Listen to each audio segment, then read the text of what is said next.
The heart-mind dialectic and the phenomenology of views on how what we think impacts how we feel and vice versa, as featured in The Map is Indestructible by O.G. Rose. Worldviews orient emotions as emotions orient worldviews.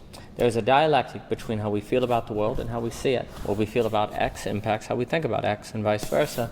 Our heart and mind aren't separated, though culture often depicts them dualistically.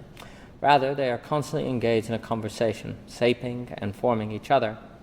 We aren't creatures with a heart and mind so much as we have a heart/mind, per se, as we are more so creatures of feelings, beliefs, than feelings and beliefs. Yes, the two are distinct, but they are also so constantly engaging with one another that it's difficult to divide them, such as when thought and perception combine over a given entity like two rivers running together, as discussed in On Thinking and Perceiving by O.G. Rose. While a person does a math problem, it is easy to identify the mind as distinct from the heart, for the mind takes a primary role, as it is easy to identify the heart as distinct during romance. But even in these situations, the heart and mind are conversing, perhaps more so in some situations than in others. For I might do math because I love it, as I might date a certain person because I think she is special. Still, though there are certain situations where either the heart or mind is in the driver's seat, that doesn't mean the other isn't present or informing the situation at all. Personally, I doubt there is such thing as a situation where the two are totally apart. Yes, there are some individuals who have personalities that are more heart than mind, or vice versa, but in no one does the heart and the mind operate independent of the other completely. They inform one another, perhaps much more than we realize, and failure to grasp this damages critical thinking, political bipartisanship, pluralism, and social engagement. If we grasp that how we feel about ideas, people, and places shapes how we see them, we will be better at seeing people, ideas, and places for what they really are, not so easily influenced by our heart hiding behind our mind, or our mind hiding behind our heart. A natural function of mind-heart rationality is self-rationalization in a manner that convinces the self it is objective, which garners much to others and to ourselves in a world where objectivity is highly praised, and belief in the separation of the mind and heart aids in this self-rationalization. Rationality can change to fight against its natural tendencies to self-rationalize, but it easily won't if the people who use rationality aren't aware of its natural tendencies. Gaining self-awareness through awareness of the heart-mind dialectic, which we can learn to see clearer and to not be deceived into false self-justification by how we experience arguments in the world.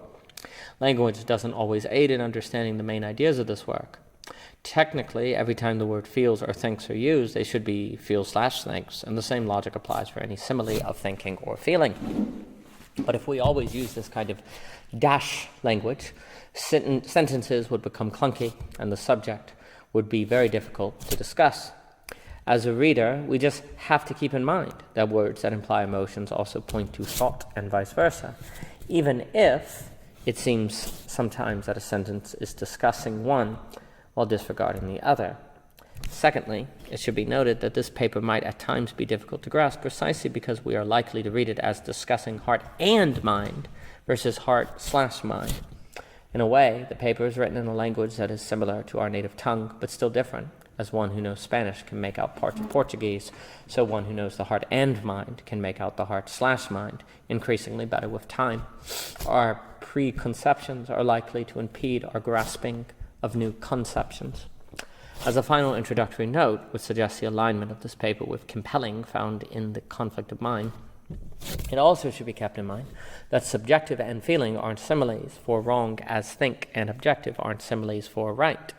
If I am subjective about X, it doesn't necessarily follow that my thoughts about X are wrong, and the same goes with being objective about X. For me to be thoughtful/emotional about something doesn't necessarily mean I am more or less right. Thinking and feeling are ways of grasping a thing more than to suggest some degree of correctness. Is it the case that in some situations thinking about X versus feeling about X will increase the likelihood that I am right about X? Indeed. As a reverse holds true. But the point is that though one may be emphasized over the other at different times, feeling and thinking are never totally independent of one another. To recognize that we have a heart/mind versus heart and mind isn't about helping us overcome our feelings so that we can become more rational, but a claim that the idea of rationality ever existing objectively outside of emotion is a myth. They are indivisible, but since it is the case that emotional and wrong are not similes, that feeling thinking doesn't mean right/wrong, that doesn't mean we can't discern rightly. We just need to understand the challenge we create for ourselves. Section 1. In line with thoughts presented in Self-Delusion, the Towardness of Evidence, and the Paradox of Judgment by O.G. Rose, when we feel like New York is a bad city, we often see the bad in it more than the good. The bad stands out to us, and since we see this bad rather than feel it, we can believe we, objectively, have evidence that New York is in fact a bad city. We easily don't think this is simply subjective but a matter of evidence, and yet the reason we see this bad over the good could be because of our heart, which is to say our heart makes some phenomenon stand out to us more so than others, and it is this phenomenon that has a much higher likelihood of being evidence than other phenomenon that don't so stand out. Hence, what is likely to become evidence is relative to how we feel about New York. Hence, the case that we collect evidence for is also likely to be relative to how we feel.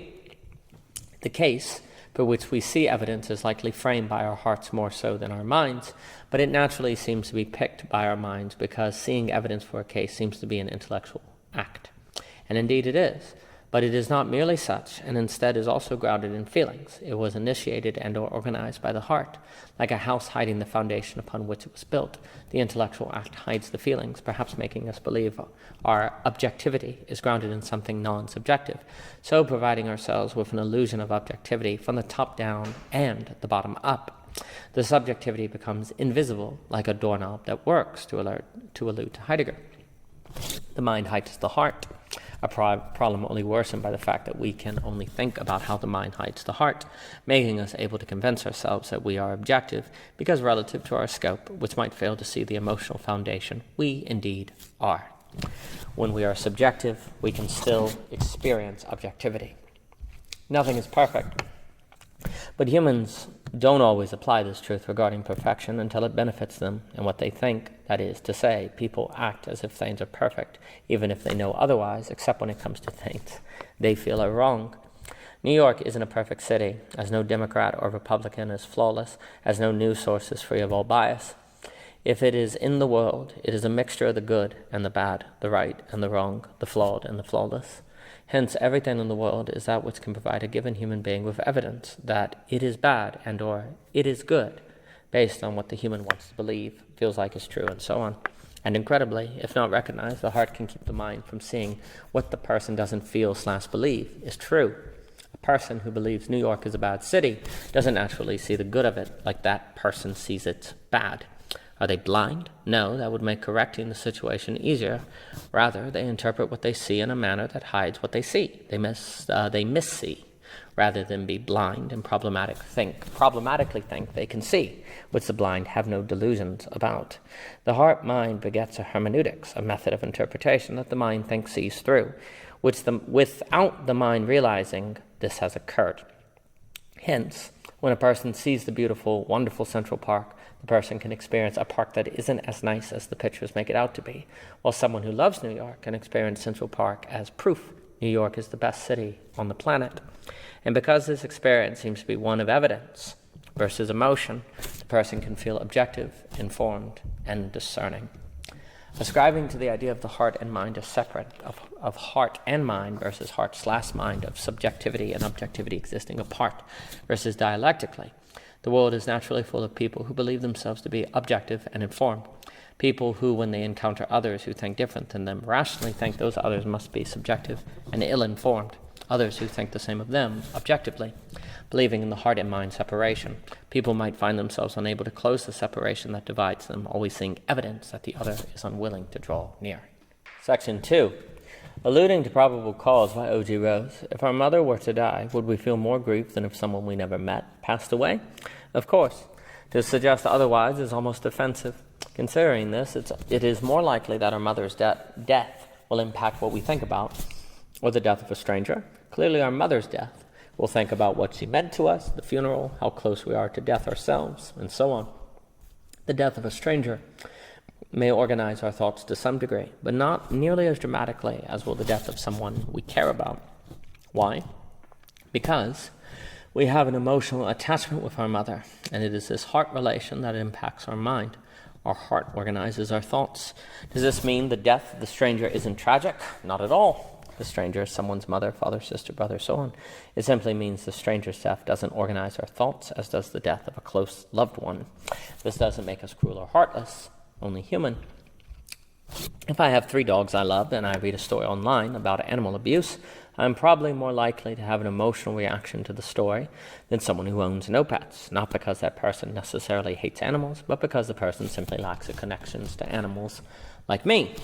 This emotional reaction may lead to me thinking about animals and animal rights, and perhaps influence me to read the works of animal rights activists, which will impact my worldview. Yet on the same website where I learned about the animal abuse, there could be another story that stands out to my neighbor about nuclear waste, because my neighbor is a park ranger, and the story may influence my neighbor to learn more about environmentalism. Does this mean I don't care about the environment or that my neighbors hate animals? No. It means that emotional connection causes emotional impact that organizes and orients the mind. Failing to understand this, though, I may accuse my neighbor of not caring about animals, as my neighbor could accuse me of not caring about the environment, leading to strife. Am I biased to animals and my neighbor biased to the environment? I suppose, but the word bias only confuses the topic. We say a person is biased to X when a person has no emotional connection with X. Yet there is no such thing as a person without emotional connections. Even the person who believes there is no such thing as love has an emotional attachment to that worldview. And to tell someone not to be biased is to tell someone not to have connections, which is heartless and impossible. We're human. We have emotional connections or we would be dead. And even if we are biased, that doesn't make all our ideas incorrect. If a biased person says 2 + 2 = 4, it is still true, as elaborated on in Basic Math by O.G. Rose. Additionally, concern with bias is useless because no one thinks they're biased. Everyone naturally thinks they are objective, even as they say otherwise. Why? For reasons explained in the first section. We don't realize we don't see the whole picture. We don't realize we don't see all phenomenally equally as evidence. We don't realize our hearts hide behind our minds as our minds shape our hearts. Additionally, what others experience of us that is biased, we might experience to ourselves as connection and experience which we undergo in a manner described in the first section without our realizing it. And the fact we are concerned with bias is evidence that we are aware to some degree of how the mind and the heart influence one another. But the thought is often fleeting, and we often fail to grasp the drastic influence it has upon our lives. To return to the main topic, if we are in love with someone, we are likely to think about that person more so than someone with whom we are only associated. The heart leads to where the mind follows, and yet the mind often influences where the heart travels. If I believe it is wrong to enslave human beings, then when I witness human trafficking, I will feel rage toward those perpetuating the injustice. If I believe all human beings are worthy of respect, if I see humans mistreated, I will feel sympathy for those who are oppressed. And upon feeling this, I will be motivated to change how I think and act, either by searching to stop other instances of this oppression, learning to be more aware of it, or so on. A change in heart leads to changes in mind, as a change in mind leads to changes in heart, the heart and mind being 2 sides of the same coin of quote-unquote you. But what comes first?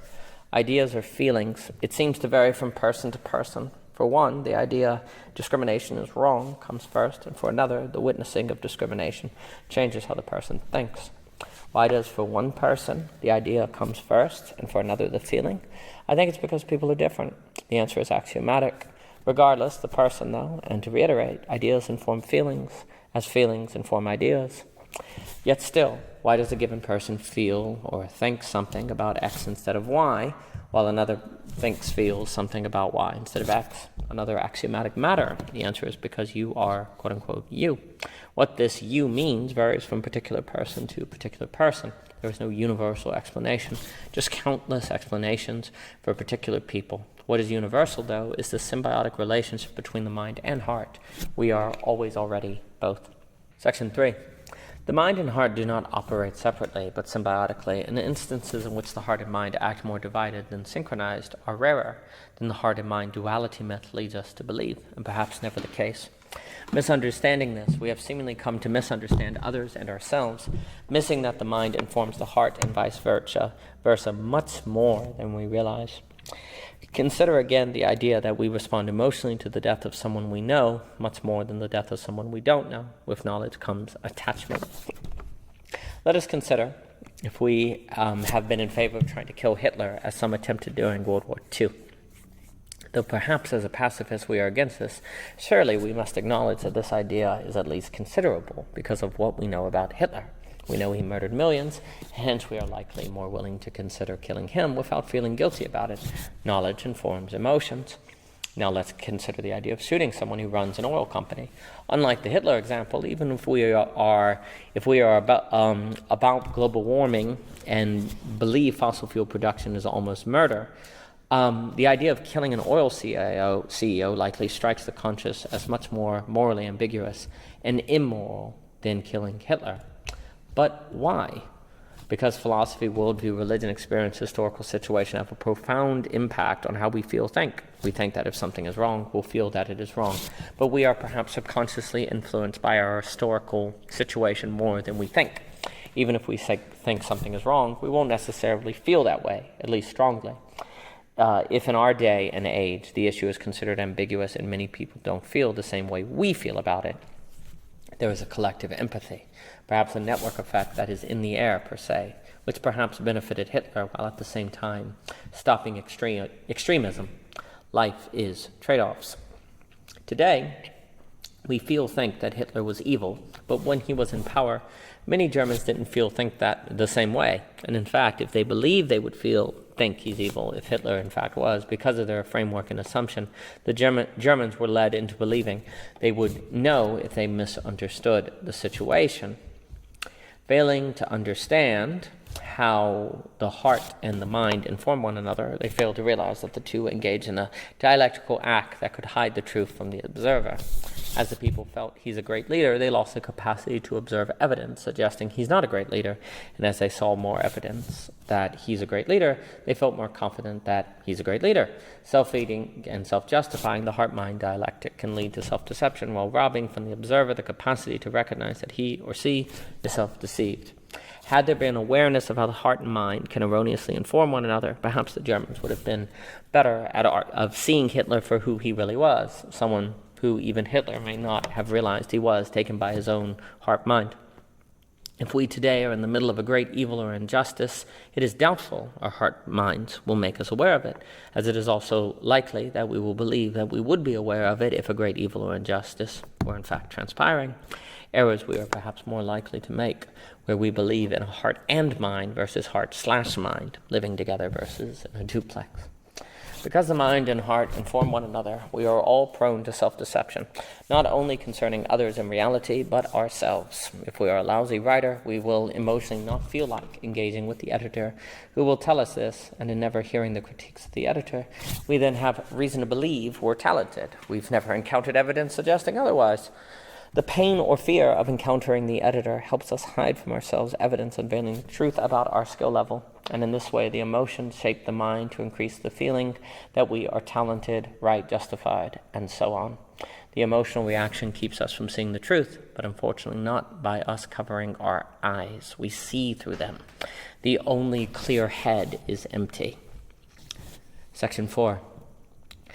This paper will now move into what could be called its second part, which will discuss the phenomenology of views and how we experience arguments deeply influenced by the heart-mind dialectic.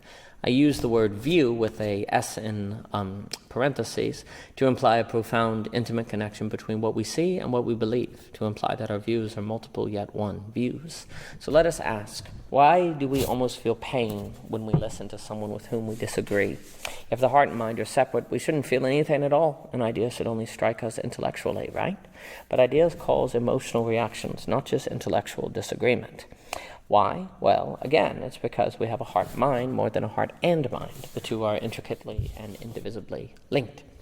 What stimulates the mind stimulates the heart, as what stimulates the heart hurts the mind. Sometimes one is hurt more so than the other, but the point is that they don't feel pain separately. The pain of one runs through both, perhaps dulled by the time it reaches the other, but the pain still runs on. How do we experience arguments? Note here that I'm not asking how do we argue, as in how do we structure arguments, but rather inquiring into the experience of an argument itself. What do we feel? What do we focus on? What do we miss? Realizing that we have a heart-mind more so than a heart and mind, we might be better equipped to understand the phenomenology of views and to not fail to identify how our emotional mental experience of arguments can impede our rationality and discernment, assuming that is, we never let our guard down, as we will naturally feel we never do, problematically, consider the following. The substance of today's decree is not of immense personal importance to me. The law can recognize as marriage whatever sexual attachments and living arrangements it wishes, and can accord them favorable civil consequences from tax treatments to rights of inheritance. Those civil consequences and the public approval that conferring the name of marriage evidences can perhaps have adverse social effects, but no more adverse than the effects of many other controversial laws. So it is not of special importance to me what the law says about marriage. It is of overwhelming importance, however, who it is that rules me. Today's decree says that my ruler and the ruler of 320 million Americans coast to coast is a majority of the 9 lawyers on the Supreme Court. The opinion in these cases is the furthest expansion, in fact, and the first extension one can imagine of the court's claimed power to create liberties that the Constitution and its amendments neglect to mention. This practice of constitutional revision by an unelected committee of 9, always accompanied, as it is today, by extravagant praise of liberty, robs the people of the most important liberty they asserted in the Declaration of Independence and won in the Revolution of 1776, the freedom to govern themselves. The above quote is by Justice Anthony Scalia, dissenting from the Obergefell versus Hodges Supreme Court decision that legalized LGBT marriage federally. Here, I'm not interested in the content of the passage. Rather, I'm interested in the reader's emotional mental experience, phenomenology, and reaction to it. Knowing Scalia as a conservative, we are likely automatically skeptical and cynical regarding what he writes. After the decision, Barney Frank penned an article called "Justice Scalia is a Homophobe," claiming Scalia begins his characteristically vitriolic dissent by protesting that the substance of today's decree is not of immense personal importance to me. Yeah, right. This strikes me as the least sincere disavowal of homophobia I have encountered since former Majority Leader Dick Armory tried to argue that his reference to me as Barney Frank was just a mispronunciation of my last name. Barney Frank might pen what most of us feel. Scalia is hiding his bigotry behind a supposed defense of a people's freedom to govern themselves. And perhaps Scalia is. That is another question for another time. But what interests me is our natural tendency to think such of Scalia, even though what he wrote doesn't seem to contain any direct bigotry, suggesting a meta layer. Scalia's opening line suggests that he has no problem with an America in which LGBTs receive full marital rights, given that the process which those marital rights are acquired is constitutional, according to his understanding of the Constitution. Even if Scalia is personally against LGBT marriage, he arguably resisted the temptation of his subjectivity in his writing and wrote something else that is grounded, right or wrong, in the question of constitutional process. But might that not just be a trick? A way to be a bigot without being directly bigoted? A way to express hatred while maintaining plausible deniability? Perhaps Scalia was just a coward. Indeed, perhaps so. But my point is that almost without being able to help it, we can see Scalia as hating LGBTs, and if he says nothing directly against LGBTs, and even directly voices his support of LGBT marriage under the right legal process, it seems natural to conclude that Scalia is just hiding his agenda. It's nearly automatic, almost like magic. Perhaps Scalia is indeed a homophobe, and perhaps Barney Frank is correct, but we cannot determine this from Scalia's dissent alone. And even if it's true, it in no way changes the rationality or irrationality of Scalia's argument. Considering basic math by O.G. Rose. Perhaps Scalia exactly knows this and is using basic math to his advantage. The coward. Perhaps. Always perhaps.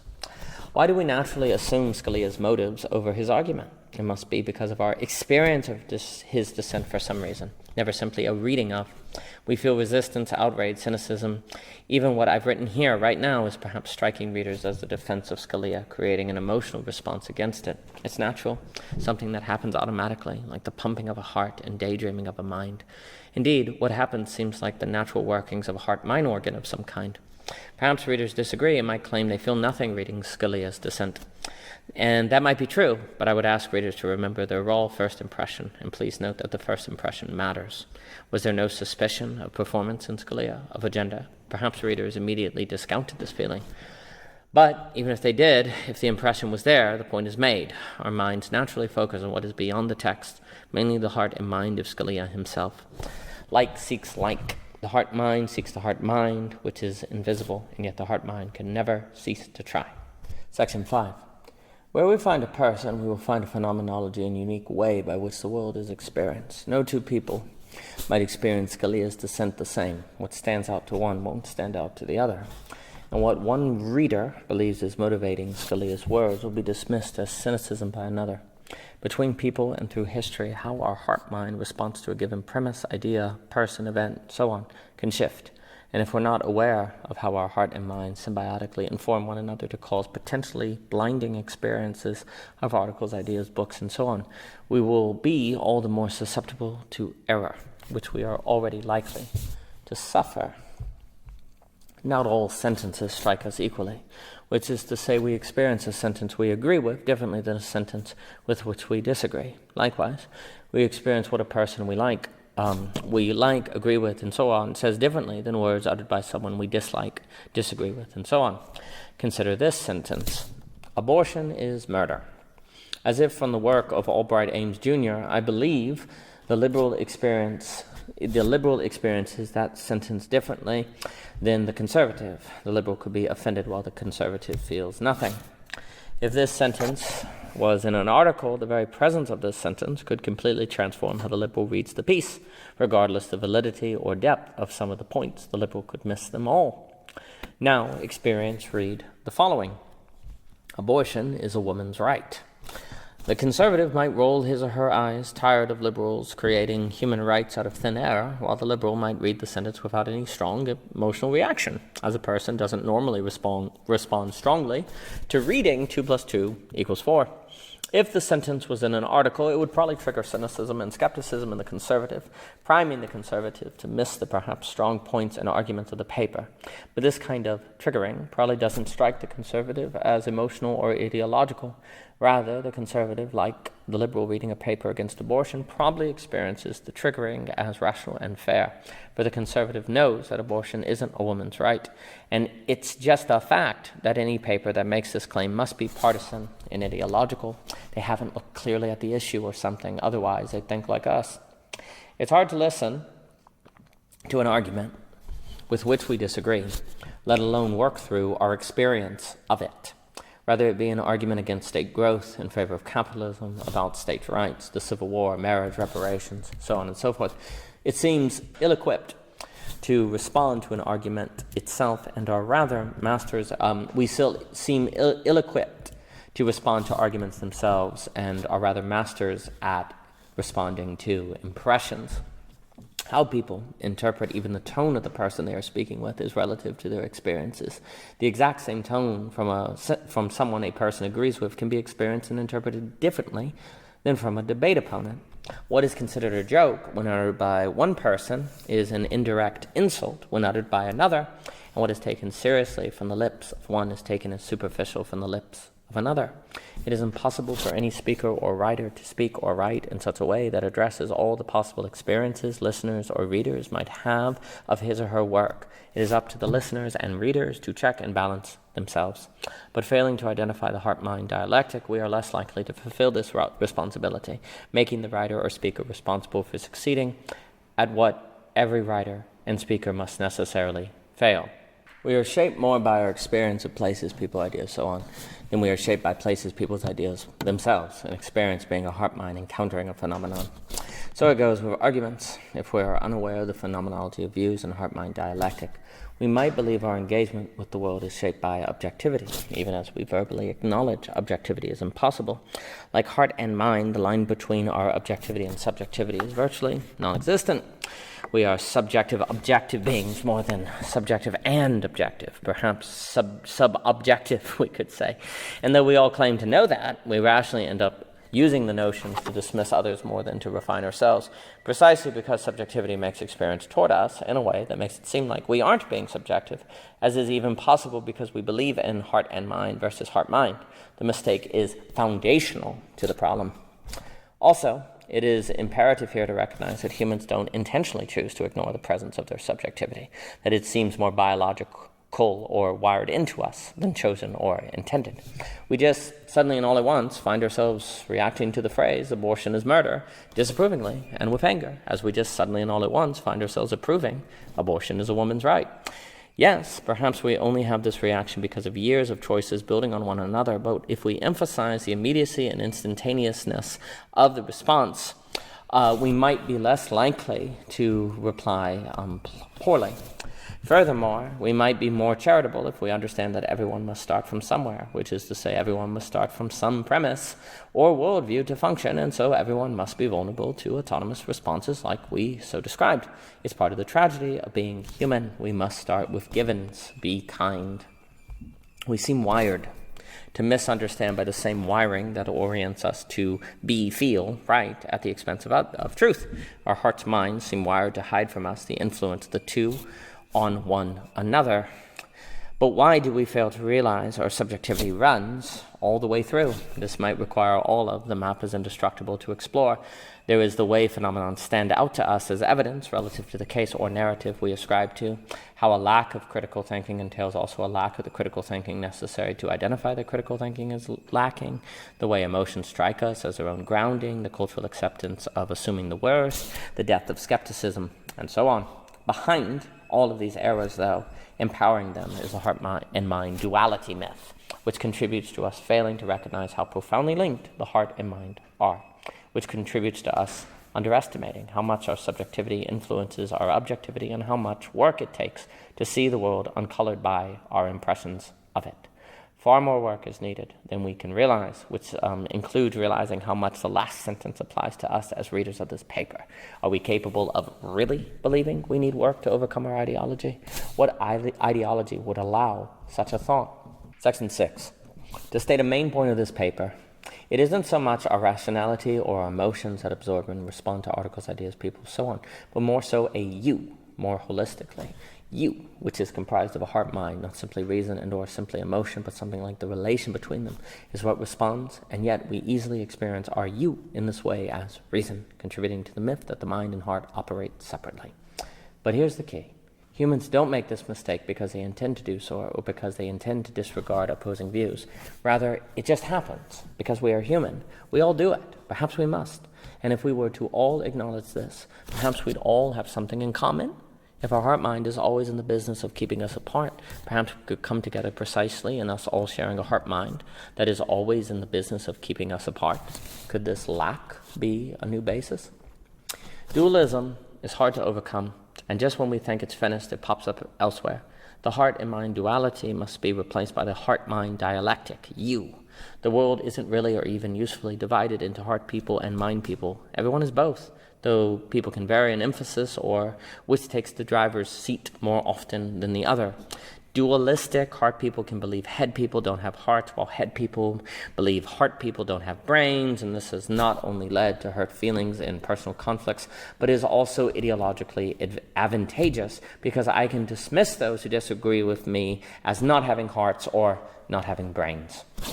Believing in the heart and mind duality, we often fail to understand the phenomenology of views and how our experience of an argument impacts what we think of the argument, how we respond, and how we internalize it. We emote when we think, and we think when we emote, hiding ourselves from ourselves. Thinking follows emotion, and emotion follows thinking. None of us are free of this symbiotic relationship. The sooner we understand that we are feeling, thinking beings, more so than feeling and thinking beings, the sooner we can learn to live in this world with others and ourselves. Furthermore, if heart and mind are always together as heart-mind, then the word heart and the word mind don't mean what we think they mean. There is no such thing as those words in isolation, by themselves. And so, what exactly do they mean? Little beyond emphasis, it seems. All we ever talk about is quote-unquote you. But discussing you directly forces me to face who I am. For more from The Map is Indestructible, please see the playlist on YouTube, the sections on Medium. Find the books of O.G. Rose on Amazon. All purchases and reviews are greatly appreciated. And for more by O.G. Rose, please visit ogrose.com, Twitter, Anchor, Instagram, so on and so forth. And thank you so much for your time.